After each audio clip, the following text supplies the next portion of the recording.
Hello बच्चों आज हमारा नेक्स्ट टॉपिक है, लास्ट टॉपिक रोटेशनल मोशन और ट्रांसलेशनल मोशन तक वीडियो अपलोड हो चुकी हैं और आप सबको मैंने करा दिया है। ठीक है, हमारा टॉपिक है, आज हम बात करेंगे सेंटर ऑफ मास के बारे में। ठीक है, सेंटर ऑफ मास आज बात करेंगे, then moment of inertia, radius of gyration, ये टॉपिक्स हैं, लेकिन इनको धीरे धीरे आप समझते भी जाइएगा अपने अंदर और एक तरीके से बहुत अच्छे से सोचते भी चले जाइएगा। ठीक है ना। अब हम बात करते हैं centre of mass. Centre of मास क्या होता है और ये जरूरी क्यों है, इसको समझना और कैलकुलेट करना इसको जरूरी क्यों है। तो बात करते हैं hashtag centre of mass. Centre of mass ये हमारा टॉपिक है। तो सेंटर ऑफ मास क्या होता है, देखिए बेटा, हर एक बॉडी के अंदर एक ऐसा पॉइंट है जहां पर उस पर्टिकुलर बॉडी का सारा मास आता है, उस पर्टिकुलर बॉडी का सारा मास कंसंट्रेट करता है, उसी पॉइंट को सेंटर ऑफ मास कहा जाता है। ठीक है ना। तो अब हम बात करते हैं कि सेंटर ऑफ मास होता क्या है। तो सेंटर ऑफ मास, ठीक है, सेंटर ऑफ मास क्या होता है, तो बोलता हूं it state that the point where whole mass of body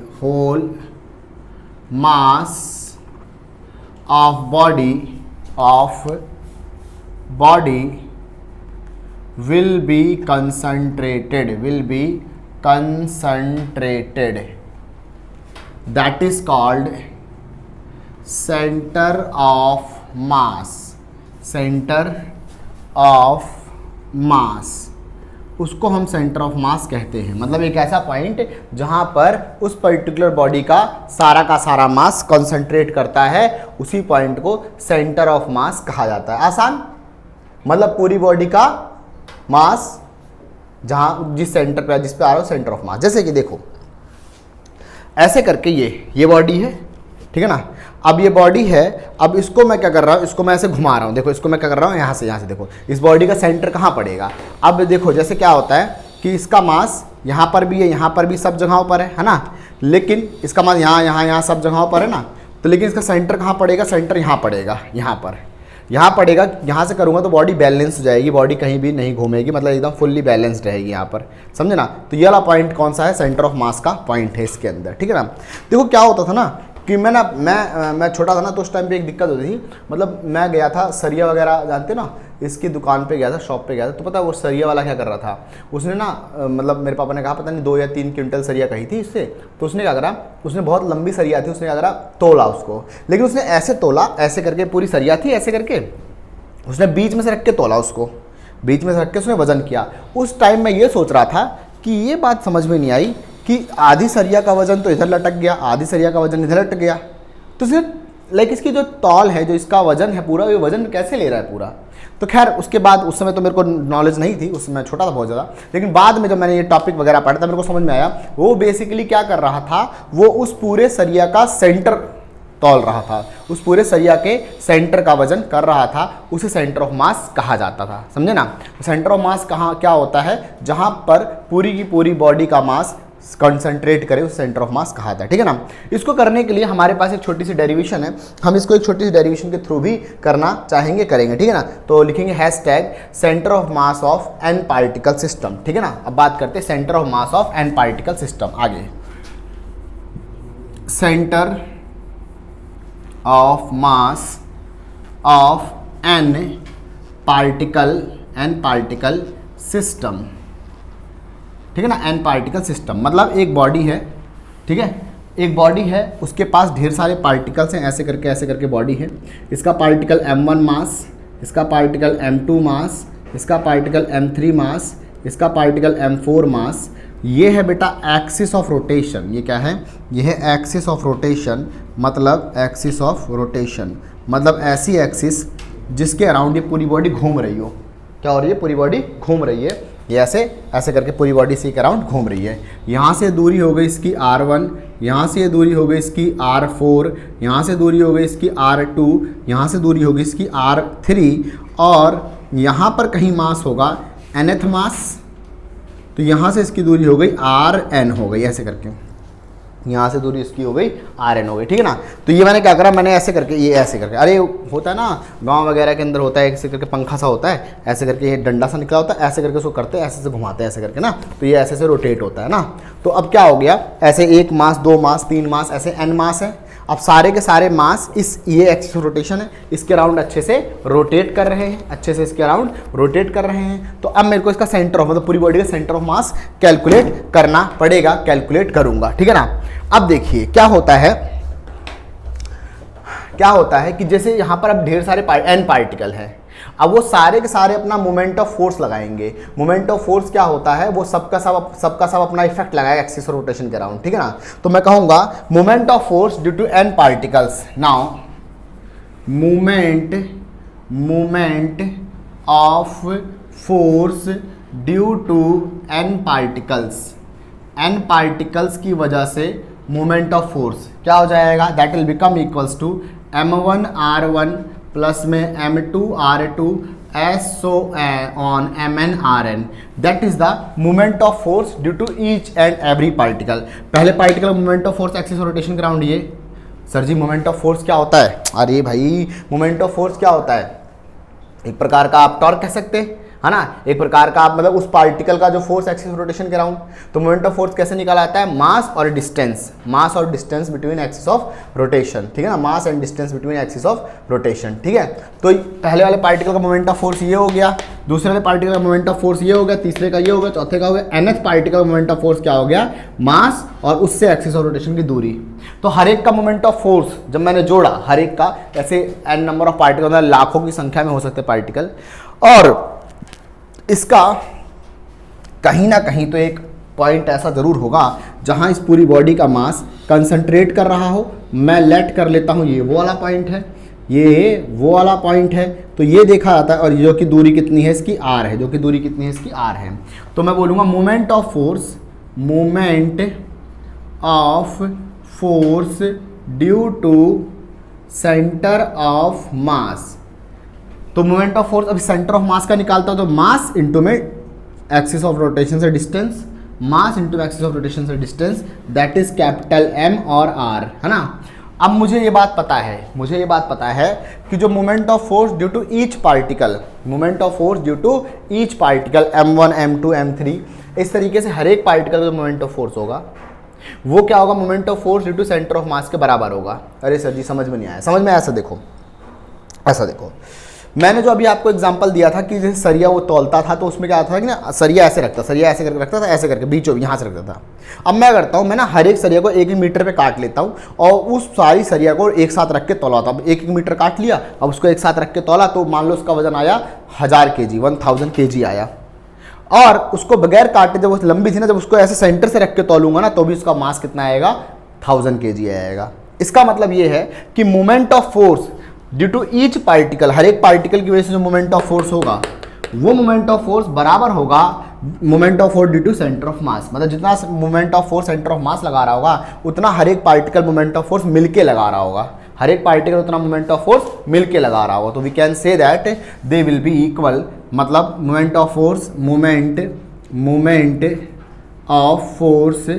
due to n particle will be equal to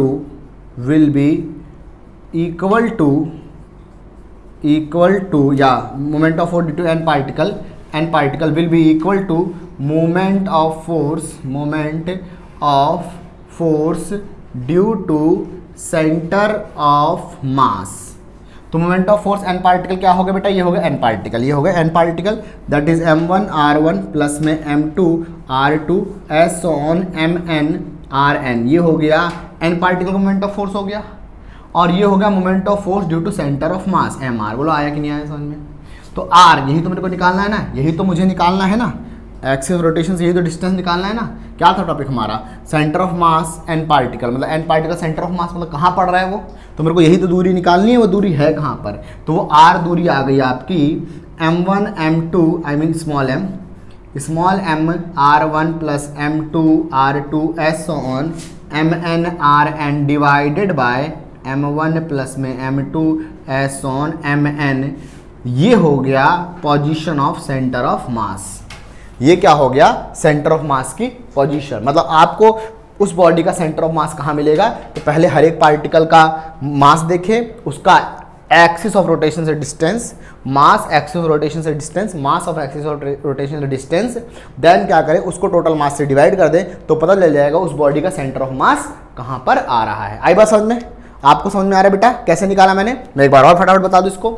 मैंने क्या करा, एक सिस्टम, एक मैंने बॉडी ली, उस बॉडी के अंदर n नंबर ऑफ पार्टिकल है, हर एक पार्टिकल की एक्सिस ऑफ रोटेशन से कुछ ना कुछ दूरी है। मैंने पहले क्या करा, हर एक पार्टिकल का मोमेंट ऑफ फोर्स निकाल लिया। मोमेंट ऑफ फोर्स कैसे निकलता है, मास उसका एक्सिस ऑफ रोटेशन से डिस्टेंस का प्रोडक्ट करके। हर एक पार्टिकल का जो मोमेंट ऑफ फोर्स होगा वो मोमेंट ऑफ फोर्स होगा due to centre of mass के। तो मैंने सेंटर ऑफ मास का मोमेंट ऑफ फोर्स निकाल लिया। कहीं तो होगा सेंटर ऑफ मास, मुझे नहीं पता कहाँ है, तो मैंने लेट कर लिया यहाँ r पे होगा, एक्सिस ऑफ रोटेशन से r दूरी पर होगा, तो इसका मोमेंट ऑफ फोर्स निकाल लिया m इंटू आर। तो moment of force due to n particle will be equal to moment of force due to centre of mass. ये दोनों बराबर होगा। तो फिर मैंने क्या करा, दोनों को इक्वेट कर दिया और मैंने इस तरीके से क्या करा, आंसर निकाल दिया, that is the position of centre of mass. Clear concept? Note करिए फटाफट जल्दी से। ओके, तो देखो बेटा, अब ये क्वेश्चन है, इस न्यूमेरिकल में सेंटर ऑफ मास निकालिए। यहाँ पर देखो तीन बॉडी हैं, 1 किलोग्राम, 2 किलोग्राम और 3 किलोग्राम की तीन बॉडी है जो कि 1-1 मीटर के डिस्टेंस से सेपरेटेड है। तो अब क्वेश्चन ये है कि इसका बताइए सेंटर ऑफ मास कहाँ आ रहा होगा। तो नॉर्मल सा एक अगर कॉमन सेंस की बात करें, देखो 1 किलोग्राम, 2 किलो, 3 किलोग्राम, तो सेंटर ऑफ मास कहीं ना कहीं इसके करीब आ रहा होगा, लेकिन एग्जैक्टली कहाँ आ रहा होगा ये देखने वाली बात है। तो देखो, आप चाहें तो अपने आप थोड़ा वीडियो रोक के कर सकते हैं, लेकिन मैं आप करा दे रहा हूँ। तो देखो, रोक लो वीडियो बेटा। ओके, अब ये होगा 3 और ये 4। अब ये साफ साफ दिख रहा है कि जो रेक्टेंगल मतलब ट्रायंगल है, ये ट्रायंगल एक्स और वाई दोनों एक्सिस में आ रहा है। अगर मैं कहता हूं, जैसे जनरली अभी बच्चा कह रहा था कि सर सेंटर ऑफ मास यहाँ कहीं आएगा, अगर सेंटर ऑफ मास मैं मान लेता हूँ यहाँ पर आएगा, इसका मतलब अब एक्स में कितनी दूरी पर है ये बताओ, हाँ या ना भाई, और वाई में कितनी दूरी पर है ये बताओ। तो इसका मतलब इसका सेंटर ऑफ मास क्या करेगा, 2 कोऑर्डिनेट में आएगा। कितने? 2 कोऑर्डिनेट में आएगा, एक्स और वाई दोनों कोऑर्डिनेट में आएगा। बोलो हाँ या ना, आया समझ में? कितने? दोनों कोऑर्डिनेट में आएगा। ओके, तो मैं क्या करूंगा, मेरे को इसके दोनों कोऑर्डिनेट में सेंटर ऑफ मास निकालना पड़ेगा। देखो 2 kg, ये 2 kg तो बेटा एक प्रकार से ओरिजिन पे रख दिया, तो इसके ओरिजिन वाले कोऑर्डिनेट क्या हो गए, 0 0 हो गए। 3 kg कहाँ रखा है, इस पे x डिस्टेंस जो हो गया 1 मीटर हो गया, और y डिस्टेंस क्या हो गया, इस पे 0 हो गया। और 1 kg का जो x कोऑर्डिनेट है 1 मीटर यहाँ से यहाँ तक, तो ये आधा मीटर हो गया, दैट इज 1/2। और y डिस्टेंस क्या हो गया इसका, देखो बेटा ये हो गया आधा मीटर हो गया, ऐसे करके ऐसे यहाँ से लेकर यहाँ तक आधा मीटर हो गया। और यहाँ से यहाँ तक की डिस्टेंस क्या हो गई, सर ये कैसे निकालूं? तो इसको निकालने के लिए फिर पाइथागोरस लगा दो। 1 मीटर तो है ही, आधा मीटर ये रहा, तो x कोऑर्डिनेट हो गया आधा मीटर, y कोऑर्डिनेट क्या हो गया, तो हो गया 1 का स्क्वायर माइनस में 1/2 का स्क्वायर। ऐसे लगता है ना बेटा पाइथागोरस, तो ये मतलब परपेंडिकुलर आ जाएगा, हाइपोटेनियस में से बेस माइनस कर दो, परपेंडिकुलर आएगा, यही लगता है। ठीक है जी, ये हो गया 1 और ये हो गया 4, ये हो गया आपका 3/4 का रूट, मतलब रूट 3/2। बोलो हाँ या ना, नहीं समझ में आया? आया बेटा समझ में? तो y कोऑर्डिनेट क्या आ गया इसका, रूट 3/2 आ गया। ओके जी, ये x हो गया, ये y हो गया, ये x हो गया, y हो गया, ये x हो गया और ये y हो गया। अब मैं क्या करूंगा, देख लो बेटा, अब मैं क्या करूंगा, अब मैं इसका सेंटर ऑफ मास निकालूंगा। क्या करूंगा, सेंटर ऑफ मास। तो पहले करूंगा centre of mass along x axis. पहले मैं निकालूंगा centre of mass along x axis. x axis के अलोंग सेंटर ऑफ मास निकालूंगा। कैसे निकालूंगा, XCOM। सर जी फॉर्मूला तो आपको बता ही दिया, m1 R1 plus m2 R2 plus में m3 R3 अपॉन में सभी मास से डिवाइड कर दो। तो ये क्या हो जाएगा, m1 x1 plus m2 x2 plus m3 x3, और इस पूरे को डिवाइड कर देंगे m1 प्लस में m2 प्लस में m3 से। बोलो हाँ या ना, आई बात समझ में? ओके ठीक है जी। अब सेंटर ऑफ मास XCOM ऐसे करके m1 x1, m1 मास कितना हो गया 2 kg, ध्यान देना 2 kg। x कोऑर्डिनेट क्या हो गया इसका 0, क्योंकि x तो 0 है ना, 0 प्लस m2 y2, m2 क्या हो गया, इसको m1 मान लेता हूँ, इसको m2 मान लेता हूँ और इसको m3 मान लेता हूँ, ऐसे ही। तो m2 क्या हो गया, दैट इज 3 kg, और x1 क्या हो गया, x हो गया 1, प्लस m3 क्या हो गया, m3 हो गया 1 kg, और x3 क्या हो गया, दैट इज 1/2। आई बात समझ में? अब बेटा तीनों को डिवाइड कर दो, 3 4 और 2 6, नीचे आ गया 6। तो centre of mass along x axis, centre of mass along x axis क्या आ गया, थोड़ा कैलकुलेट करूंगा, 3 1 जा 3, 1/2, 3 + 1/2 दैट इज डिवाइड बाय 6। तो थोड़ा और सॉल्व करूंगा इसको तो जाएगा आपका 3.5, 3.5 हो रहा है लगभग तरीके से, मतलब 7/2 कह सकता हूँ मैं इसको, 7/2 डिवाइड बाय 6। बोलो हाँ या ना, कुछ नहीं तो इसके नीचे 1 आ जाएगा और यहाँ जंप कर जाएगा, यहाँ जंप कर जाएगा, that is XCOM, centre of mass along x axis क्या आएगा 7/12 आ जाएगा, क्या आ जाएगा 7/12। वी कैन से ये सारा डेटा मीटर में दे रखा, सेंटीमीटर में दे रखा, that is metre. Centre of mass along axis क्या आ गया 7/12 आ गया, ठीक है बेटा। अब बात करते हैं similarly centre of mass along y axis, y axis के अलोंग क्या होगा M1 Y1 प्लस में M2 Y2 प्लस में M3 Y3 divided by M1 plus में M2 प्लस में M3, क्योंकि सिंपल सी बात है ये तीनों मास x और y दोनों एक्सिस में आ रहे हैं, तो अगर तीनों मास x और y दोनों एक्सिस में आ रहे हैं तो सेंटर ऑफ मास भी x और y दोनों एक्सिस में आएगा। तो M1 Y1, M1 क्या हो गया आपका ये 2 kg, Y1 क्या हो गया 0 हो गया, M2 क्या हो गया आपका 3 kg और Y2 क्या हो गया आपका 0 हो गया, प्लस M3 क्या हो गया आपका 1 kg और Y3 क्या हो गया आपका √3/2 डिवाइड बाय 6। तो y become equals to centre of mass along y axis, ये हो जाएगा आपका 0 0 √3/2 डिवाइडेड बाय 6, कुछ नहीं तो डिवाइड बाय 1, ऐसे जंप करके उल्टा जाएगा, that is just become equals to √3/6 metre. तो y एक्सिस के अक्रॉस क्या आंसर आएगा √3/6 मीटर और x एक्सिस के अक्रॉस क्या आएगा 7/12। थोड़ा इसको अगर सॉल्व करूंगा तो आई थिंक अगर मैं इसको यहाँ से यहाँ तक 1 मीटर दूरी है, अगर 7/12 सॉल्व करूंगा तो ये लगभग आएगा 0.6 या ऐसे कुछ करीब आएगा भाई, 0.6 या 0.5 के करीब आएगा कि नहीं आएगा, तो 0.5 या 6 मतलब 6 करीब आएगा, बोले तो 60 centimetre on an average 60 centimetre, यहाँ से यहाँ तक 50 सेंटीमीटर हो जाएगा, 60 सेंटीमीटर लगभग यहाँ पर आएगा, x में 60 सेंटीमीटर यहाँ आएगा और y में √3/6 को सॉल्व करूंगा तो y में √3/6 लगभग यहाँ आएगा यहाँ पर। तो इन दोनों लाइनों को मिलाऊंगा तो कहीं ना कहीं यहाँ पर इसका सेंटर ऑफ मास आ जाएगा और मैं अगर ऐसे उंगली रख के इसको लेमिना को ऐसे पकड़ सकूँ तो पूरी की पूरी लेमिना जो है, पूरी शीट जो बैलेंस हो जाएगी। आई बात समझ में बेटा, ये दोनों पॉइंट्स आ गए कि सेंटर ऑफ मास इस पॉइंट पड़े, x में यहाँ पड़ेगा, y में यहाँ पड़ेगा। आई बात समझ में बेटा, ठीक है बेटा, नोट कर लिए फटाफट, ठीक है। देखो बेटा ये क्वेश्चन बहुत आसान क्वेश्चन है, ऐसे करके रेक्टेंगल टाइप का है, 1 किलोग्राम ये रहा, 1 किलोग्राम ये रहा, चारों कॉर्नर पे 1-1 किलोग्राम का मास है और चारों की जो दूरी है आपस में 1-1 मीटर की है, तो इसका सेंटर ऑफ मास कहाँ पड़ेगा। तो सिंपल सी बात है, इसमें तो कैलकुलेशन करोगे, कैलकुलेशन से भी आंसर वही आएगा, लेकिन मैं अगर देखूँ तो देखो x में वो 1 मीटर है तो आधे मीटर पड़ेगा और y में भी कहाँ पड़ेगा आधे मीटर, मतलब इसको अगर मैं आगे लेके जाऊँ यहाँ पर, इसको मैं यहाँ लेके जाऊँ तो on an average centre of मास यहाँ पड़ेगा, मतलब x में भी आधा और y में भी आधा। बेटा इसको आप वैसे ही करके देख सकते हैं जैसे मैंने अभी पिछला वाला क्वेश्चन कराया था, उसमें अब की बार 4 मास जाएगा, M1 M2 M3 और M4, समझे ना। पहले सभी के x कोऑर्डिनेट y कोऑर्डिनेट सबके निकाल लीजिए, x y कोऑर्डिनेट क्या होंगे पहले ये निकाल लीजिए, फिर उसको निकालने के बाद आप इसे सॉल्व कर सकते हैं। मैं बता दूं तो इसका 0 0 x y कोऑर्डिनेट ओरिजिन पे रखा हुआ है, इसको 0 0 जाएगा, इसका x कोऑर्डिनेट हो जाएगा 1, y कोऑर्डिनेट क्या हो जाएगा 0, इसका x कोऑर्डिनेट हो जाएगा, देखो x से कितनी दूरी पर है 1 मीटर की दूरी पर है और y से कितनी दूरी पर है वो भी 1 मीटर की दूरी पर है, इसलिए x से कितनी दूरी पर है 1 मीटर की दूरी पर है और y से कितनी दूरी पर है 0 की दूरी पर है, तो ये इसके कोऑर्डिनेट्स हो गए, ठीक है ना। आप इसे कर सकते हैं, ठीक है बेटा, आप भी इसे नोट कर लीजिए, करते रहना आराम से। देखो बेटा ये क्वेश्चन बहुत अच्छा है, इंपॉर्टेंट भी है। मैंने क्या करा 3 लैमिना ले रखी है, 1 2 3 लैमिना है, इसे लैमिना कहा जाता है, ठीक है, एल शेप लैमिना। और उसमें क्या हुआ कि इसको ओरिजिन पे रखा हुआ है, इसकी दूरी पहले वाले की 1 मीटर, दूसरे वाले की 2 मीटर, इसकी 1 मीटर 2 मीटर। अब क्वेश्चन यह है कि इस पूरी लैमिना का जिनका हर एक का मास 1-1 किलोग्राम है, तो क्वेश्चन है कि ये बताइए कि पूरे का सेंटर ऑफ मास कहाँ आएगा, पूरे का सेंटर ऑफ मास कहाँ आएगा।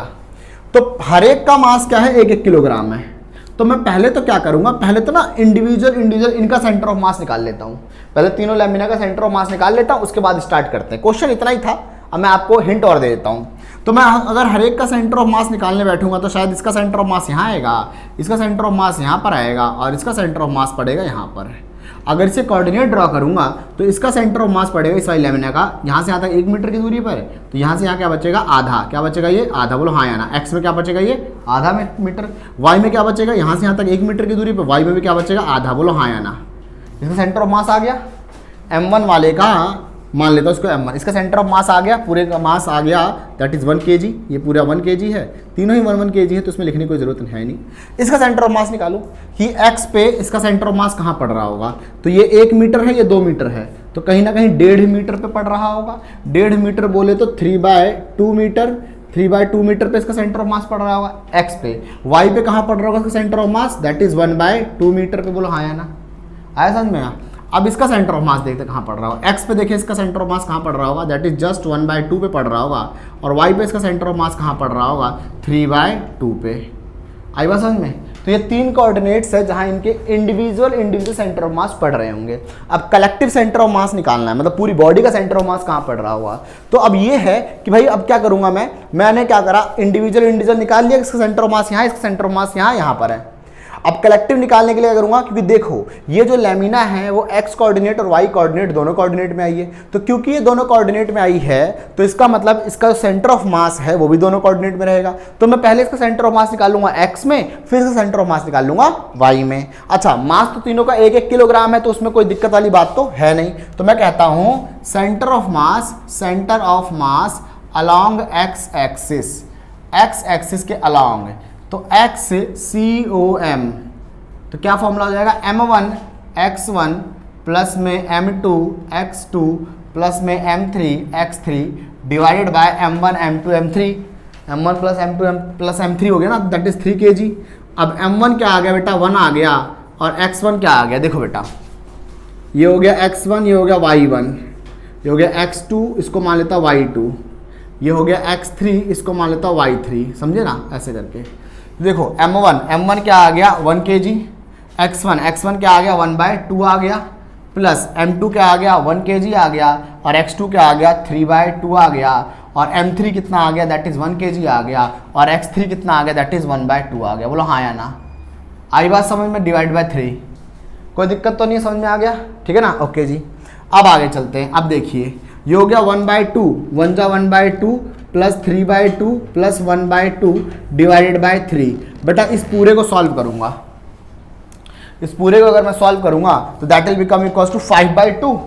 ये क्या हो जाएगा, अगर ध्यान दो तो आधा आधा 1 हो गया है ना, और 3/2 मतलब कितना होता है, 1.5 होता है, 1.5, 1 और 1.5 कितना, 2.5 हो गया, 2.5 बोले तो 5/2 वैसे भी हो गया। बाकी अगर एलसीएम लो 2 कॉमन आ गया, 3 और 1 4 5 हो गया, ये हो गया 5/2 हो गया डिवाइड बाय 3।